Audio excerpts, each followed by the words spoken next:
Audiolibros Yorkbook presenta 1984, George Orwell. Narración a cargo de Juan. Capítulo 2. Al poner la mano en el pestillo recordó Winston que había dejado el diario abierto sobre la mesa. En aquella página se podía leer desde lejos el abajo el gran hermano repetido en toda ella con letras grandísimas. Claro, Winston sabía que incluso en su pánico no había querido estropear el cremoso papel cerrando el libro mientras la tinta no se hubiera secado. Contuvo la respiración y abrió la puerta. Instantáneamente, le invadió una sensación de alivio. Una mujer insignificante, avejentada, con el cabello revuelto y la cara llena de arrugas, estaba a su lado. «Oh, camarada», empezó a decir la mujer en una voz lúgubre y quejumbrosa, «te sentí llegar y he venido por si puedes echarle un ojo al desagüe del fregadero. Se nos ha atascado». Era la señora Parsons, esposa de un vecino del mismo piso. Señora era una palabra desterrada por el partido, ya que había que llamar a todos camaradas, pero con algunas mujeres se usaba todavía instintivamente. Era una mujer de unos 30 años, pero aparentaba mucha más edad. Se tenía la impresión de que había polvo reseco en las arrugas de su cara. Winston la siguió por el pasillo. Estas reparaciones de aficionado constituían un fastidio casi diario. Las casas de la Victoria eran unos antiguos pisos construidos hacia 1930 aproximadamente y se hallaban en estado ruinoso. Caían constantemente trozos de yeso del techo y de la pared. Las tuberías se estropeaban con cada helada, había innumerables goteras y la calefacción funcionaba solo a medias cuando funcionaba, porque casi siempre las cerraban por economía. Las reparaciones, excepto las que podía hacer uno por sí mismo, tenían que ser autorizadas por remotos comités que solían retrasar 2 años incluso la compostura de un cristal roto. «Si le he molestado es porque Tom no está en casa», dijo la señora Parsons vagamente. El piso de los Parsons era mayor que el de Winston y mucho más descuidado. Todo parecía roto y daba la impresión de que allí acababa de agitarse un enorme y violento animal. Por el suelo estaban tirados diversos artículos para deportes: patines de hockey, guantes de boxeo, un balón de reglamento, unos pantalones vueltos del revés y sobre la mesa había un montón de platos sucios y cuadernos escolares muy usados. En las paredes, unos carteles rojos de la Liga Juvenil y de los Espías y un gran cartel con el retrato de tamaño natural del Gran Hermano. Por supuesto, se percibía el habitual olor a verduras cocidas que era el dominante en todo el edificio, pero en este piso era más fuerte el olor a sudor, que se notaba desde el primer momento, aunque no alcanzaba uno a decir por qué era el sudor de una mujer que no se hallaba presente entonces. En otra habitación, alguien con un peine y un trozo de papel higiénico trataba de acompañar a la música militar que brotaba todavía de la telepantalla. «Son los niños», dijo la señora Parsons, lanzando una mirada aprensiva hacia la puerta. «Hoy no han salido». Y, desde luego, aquella mujer tenía la costumbre de interrumpir sus frases por la mitad. El fregadero de la cocina estaba lleno casi hasta el borde con agua sucia y verdosa que olía aún peor que la verdura. Winston se arrodilló y examinó el ángulo de la tubería de desagüe donde estaba el tornillo. Le molestaba emplear sus manos y también tener que arrodillarse, porque esa postura le hacía toser. La señora Parsons lo miró desanimada. Naturalmente, si Tom estuviera en casa lo arreglaría en un momento. Le gustan esas cosas. Es muy hábil en cosas manuales. Sí, Tom es muy. Parsons era el compañero de oficina de Winston en el Ministerio de la Verdad. Era un hombre muy grueso, pero activo y de una estupidez asombrosa, una masa de entusiasmos imbéciles, uno de esos idiotas de los cuales, todavía más que de la policía del pensamiento, dependía la estabilidad del partido. A sus 35 años acababa de salir de la Liga Juvenil y antes de ser admitido en esa organización había conseguido permanecer en la de los espías un año más de lo reglamentario. En el ministerio estaba empleado en un puesto subordinado para el que no se requería inteligencia alguna, pero, por otra parte, era una figura sobresaliente del comité deportivo y de todos los demás comités dedicados a organizar excursiones colectivas, manifestaciones espontáneas, las campañas pro ahorro y en general todas las actividades voluntarias. Informaba a quien quisiera oírle,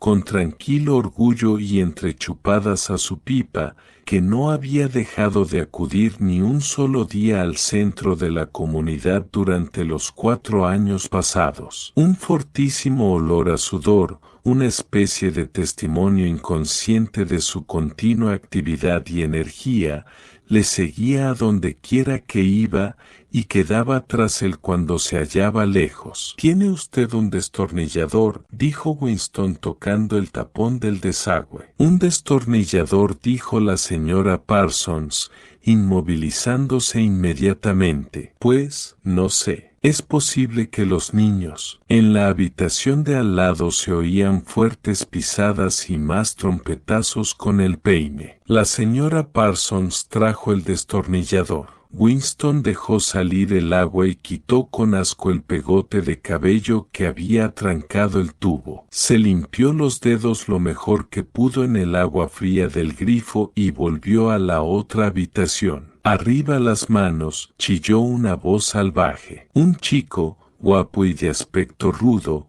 que parecía tener unos 9 años, había surgido por detrás de la mesa y amenazaba a Winston con una pistola automática de juguete mientras que su hermanita, de unos 2 años menos, hacía el mismo ademán con un pedazo de madera. Ambos iban vestidos con pantalones cortos azules, camisas grises y pañuelo rojo al cuello. Este era el uniforme de los espías. Winston levantó las manos, pero a pesar de la broma sentía cierta inquietud por el gesto de maldad que veía en el niño. «Eres un traidor», gritó el chico. «Eres un criminal mental, eres un espía de Eurasia. Te mataré, te vaporizaré, te mandaré a las minas de sal». De pronto, tanto el niño como la niña empezaron a saltar en torno a él gritando, «traidor, criminal mental», imitando la niña todos los movimientos de su hermano. Aquello producía un poco de miedo, algo así como los juegos de los cachorros de los tigres cuando pensamos que pronto se convertirán en devoradores de hombres. Había una especie de ferocidad calculadora en la mirada del pequeño, un deseo evidente de darle un buen golpe a Winston, de hacerle daño de alguna manera. Una convicción de ser casi lo suficientemente hombre para hacerlo. Qué suerte que el niño no tenga en la mano más que una pistola de juguete, pensó Winston. La mirada de la señora Parsons iba nerviosamente de los niños a Winston y de este a los niños. Como en aquella habitación había mejor luz, pudo notar Winston que en las arrugas de la mujer había efectivamente polvo. «Hacen tanto ruido», dijo ella. «Están disgustados porque no pueden ir a ver ahorcar a esos. Estoy segura de que por eso revuelven tanto. Yo no puedo llevarlos, tengo demasiado que hacer». «Watham no volverá de su trabajo a tiempo. ¿Por qué no podemos ir a ver cómo los cuelgan?», gritó el pequeño con su tremenda voz, impropia de su edad. «Queremos verlos colgar. Queremos verlos colgar», canturreaba la chiquilla mientras saltaba. Varios prisioneros eurasiáticos, culpables de crímenes de guerra, serían ahorcados en el parque aquella tarde, recordó Winston. Esto solía ocurrir una vez al mes y constituía un espectáculo popular. A los niños siempre les hacía gran ilusión asistir a él. Winston se despidió de la señora Parsons y se dirigió hacia la puerta, pero apenas había bajado 6 escalones cuando algo le dio en el cuello por detrás, produciéndole un terrible dolor. Era como si le hubieran aplicado un alambre incandescente. Se volvió a tiempo de ver cómo retiraba la señora Parsons a su hijo del descansillo. El chico se guardaba un tirachinas en el bolsillo. Goldstein, gritó el pequeño antes de que la madre cerrara la puerta. Pero lo que más asustó a Winston fue la mirada de terror y desamparo de la señora Parsons. De nuevo en su piso, cruzó rápidamente por delante de la telepantalla y volvió a sentarse ante la mesita sin dejar de pasarse la mano por su dolorido cuello. La música de la telepantalla se había detenido. Una voz militar estaba leyendo, con una especie de brutal complacencia, una descripción de los armamentos de la nueva fortaleza flotante que acababa de ser anclada entre Islandia y las Islas Feroe. Con aquellos niños, pensó Winston, la desgraciada mujer debía de llevar una vida terrorífica. Dentro de 1 o 2 años sus propios hijos podían descubrir en ella algún indicio de herejía. Casi todos los niños de entonces eran horribles. Lo peor de todo era que esas organizaciones,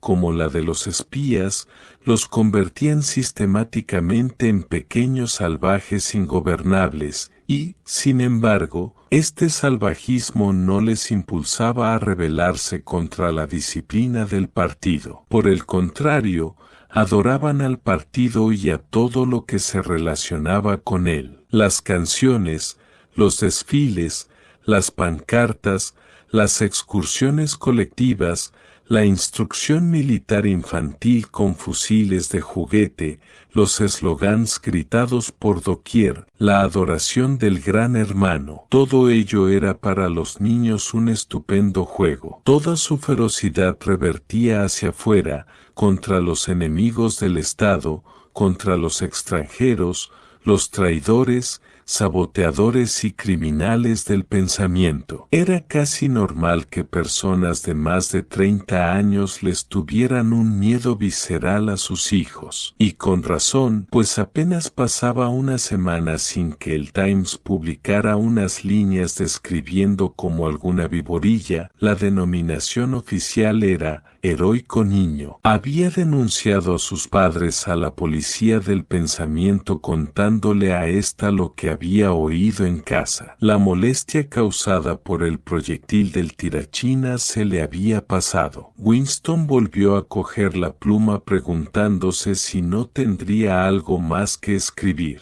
De pronto, empezó a pensar de nuevo en O'Brien. Años atrás, ¿cuánto tiempo hacía? Quizás 7 años, había soñado Winston que paseaba por una habitación oscura. Alguien sentado a su lado le había dicho al pasar él, nos encontraremos en el lugar donde no hay oscuridad. Se lo había dicho con toda calma, de una manera casual, más como una afirmación cualquiera que como una orden. Él había seguido andando, y lo curioso era que al oírlas en el sueño, aquellas palabras no le habían impresionado. Fue solo más tarde y gradualmente cuando empezaron a tomar significado. Ahora no podía recordar si fue antes o después de tener el sueño cuando había visto a O'Brien por vez primera, y tampoco podía recordar cuando había identificado aquella voz como la de O'Brien. Pero,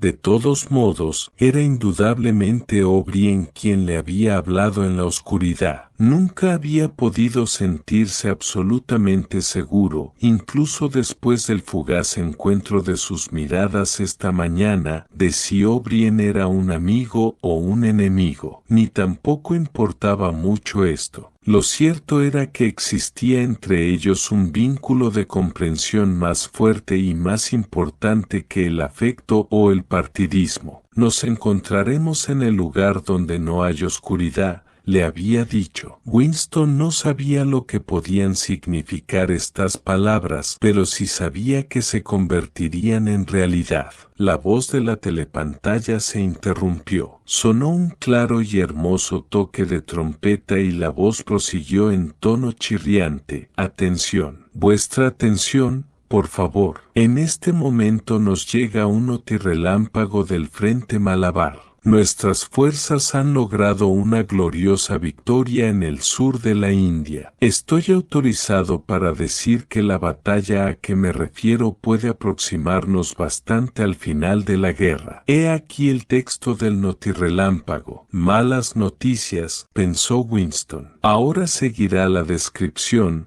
con un repugnante realismo, del aniquilamiento de todo un ejército eurásico, con fantásticas cifras de muertos y prisioneros, para decirnos luego que, desde la semana próxima, reducirán la ración de chocolate a 20 gramos en vez de los 30 de ahora. Winston volvió a eructar. La ginebra perdía ya su fuerza y lo dejaba desanimado. La telepantalla, no se sabe si para celebrar la victoria o para quitar el mal sabor del chocolate perdido, lanzó los acordes de Oceanía, todo para ti. Se suponía que todo el que escuchara el himno, aunque estuviera solo, tenía que escucharlo de pie. Sin embargo, Winston se aprovechó de que la telepantalla no lo veía y siguió sentado. Oceanía, todo para ti, terminó y empezó la música ligera. Winston se dirigió hacia la ventana,